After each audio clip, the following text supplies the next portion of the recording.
ইমানবোৰ ইভিনিং মই মানে পালোঁ, মানে বেষ্ট ইভিনিং।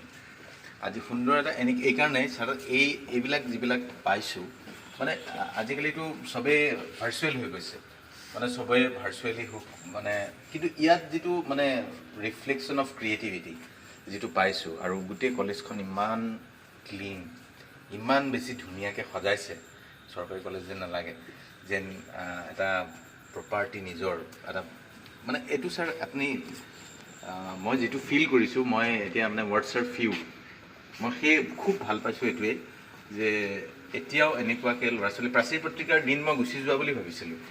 ইয়াত আজি এইখিনি দেখাৰ পিছত গম পালোঁ, কাৰণ ময়ো লিখিছিলোঁ, মোৰ মানে হাতৰ আখৰ ইমান মোটামুটি চলি যোৱা বিধৰ আছিল। প্ৰাচীৰ পত্ৰিকা মই লিখি পাইছোঁ 2-3খনমান ৰাতি একদম টোপনি ক্ষতি কৰি।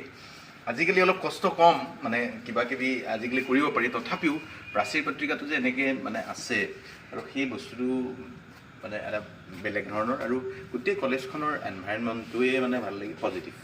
আমাৰ প্ৰাচীৰ পত্ৰিকা এটা বিশেষ এটা বৈশিষ্ট্য এটা আছে যে অকল প্ৰাচীৰ পত্ৰিকাখন আমাৰ ছাত্ৰ ছাত্ৰীসকলে বেছিভাগ বিভাগে তেওঁলোকে আজিকালি ডিজিটেল কৰিছে। এই প্ৰাচীৰ পত্ৰিকা আমাৰ অডিঅ'টো শুনিব পাৰে। ঠিক তেনেকৈ ভাৰতবৰ্ষৰ বাদ দি আপোনাৰ গোটেই পৃথিৱীৰ চুকে কোণে যি ঠাইৰ পৰা হ'লেও মানে ফেচবুকৰ বা আপোনাৰ টুইটাৰ সকলোতে আপুনি চাব পৰা এটা আপুনি ডিজিটেল মাধ্যমলৈ আমি লৈ গৈছোঁ। আমাৰ ছাত্ৰ ছাত্ৰীসকলক সেইখিনি সুবিধা দিছোঁ। আৰু আমাৰ প্ৰথম যিজন ছাত্ৰই এই গোটেই চিন্তাটো মনলৈ আনিছিলে, আমি তেখেতক পুৰস্কৃত কৰিছিলোঁ।